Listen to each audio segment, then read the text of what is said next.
अधिकतर खराब होने के बाद हम कचरे में फेंक देते हैं। उसकी रिपेयरिंग करने के लिए आज मैं आपको रिपेयरिंग करने का तरीका समझाऊंगा और आसान तरीके से आप घर में वापस रिपेयर करके काम ले सकते हैं।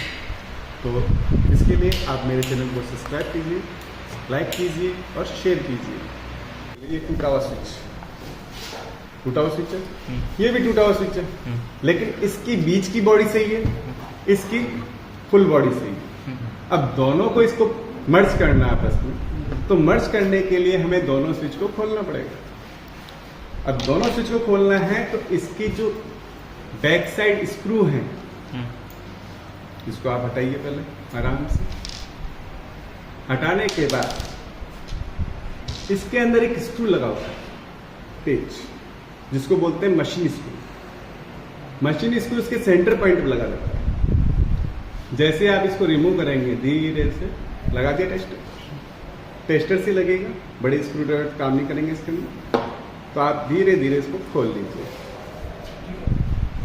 खोलने के बाद ये बेस अलग हट गया, इसको आराम से रखिए और इसको इस तरह से पकड़ के हटा लीजिए। अब ये तो हुआ पहली बॉडी। इसी तरीके से हमें ऑपरेट करना है सेकंड बॉडी का।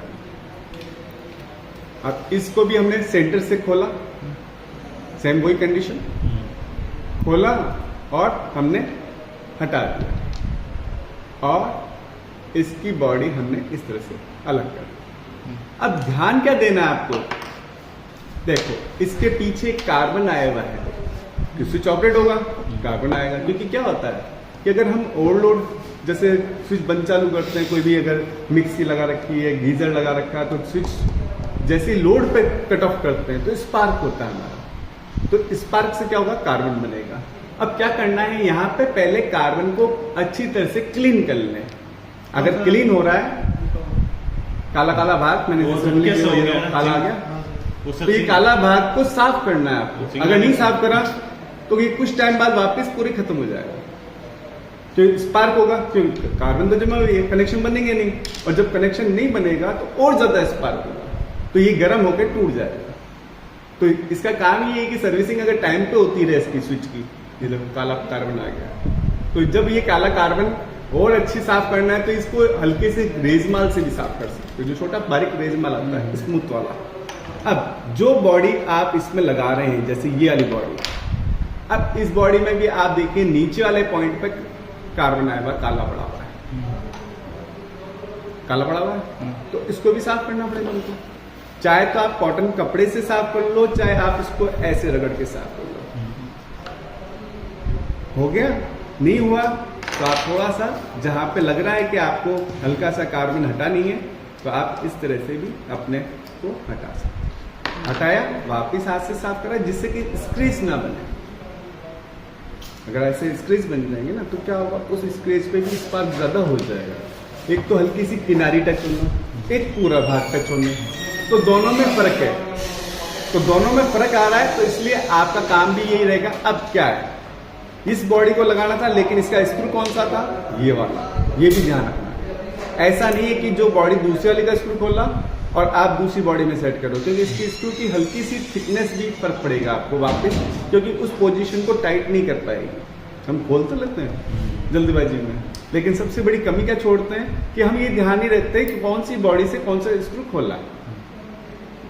उस वजह से क्या होता है, स्क्रू तिरछा लग जाएगा, लूज लगेगा और वो बराबर काम नहीं करेगा। तो हमें बस ध्यान रखना एक ही है कि जिस बॉडी से हम स्क्रू को खोल रहे हैं, उसी बॉडी का ही स्क्रू हम काम लें, क्योंकि जो फिटिंग पहले से हुई थी उसकी क्या थ्रेड बराबर सेट हो जाती है, और उसी थ्रेड में हम इसको वापस काम ले लेते हैं। तो ये एक तरह से मेंटेनेंस है। मेंटेनेंस करने का काम बाद में धीरे से, बाद में जब हो जाए तो 20 सेंटर में इसको लेना है। 20 सेंटर में लेने के बाद इसको हल्का सा और टाइट करना है। ऐसा नहीं कि आपने एक तक पोजीशन लिया और टाइट कर दिया। अब ये टाइट हल्का सा कर दिया मैंने। अब इसकी साउंड को देखो, साउंड कैसा आ रहा है। अगर साउंड आपको लग रहा है कि नहीं ठीक नहीं आ रहा, तो इसको और टाइट कर दो। यानी इसका साउंड आपके इस स्क्रू की टाइट करने की पोजीशन पे रहेगा। अगर फुल टाइट कर दिया, आप देखो तो आपका अब इसको चेक करने का तरीका, अब चेक करना है तो हम किससे कर सकते हैं, या तो टेस्ट लैंप हो हमारे पास या मल्टीमीटर हो, तो हम मल्टीमीटर से भी चेक कर, हम लेके आए मल्टीमीटर इसके लिए चेक करने के लिए। मल्टीमीटर की जगह क्लैममीटर है, क्लैममीटर से हम रेजिस्टेंस चेक कर सकते, कंटिन्यूटी में हमको इसको लगाना है।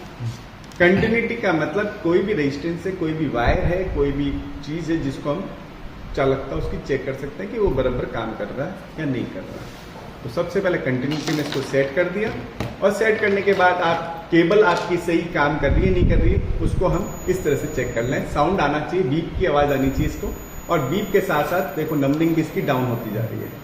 तो मतलब आपका है कि आपका ये क्लैममीटर काम कर रहा है। इसके बाद अब ये स्विच काम कर रहा है नहीं कर रहा है, इसके दोनों पॉइंटों पे हमने इसको लगा दिया। इस तरह से हमने लगाया, लगाने के बाद इसका ऑपरेटिंग करिए, बीप की आवाज आ रही है, मतलब हमारा स्विच रिपेयर हो चुका है, सही हो चुका है, हम इसको काम ले सकते हैं, आसानी से काम ले सकते हैं, और आसानी से इसको काम वर्क कर रहा है। देखो करंट नहीं क्योंकि ये बोल रहा है, हाँ करंट नहीं है, लेकिन करंट बिना करंट पे ही इसको चेक करना पड़ता है। अगर करंट पे चेक कर रहे हैं तो हमें दूसरा तरीका हमारे पास टेस्ट लैंप, क्योंकि हो सकता है आपके घरों में मल्टीमीटर ना मिले, तो हम एक टेस्ट लैंप बना लेते हैं, सीरीज टेस्ट लैंप, उससे भी हम चेक कर सकते हैं कि किस तरह से इसको चेक करना, सही करना, और उसके बाद वर्क करना है।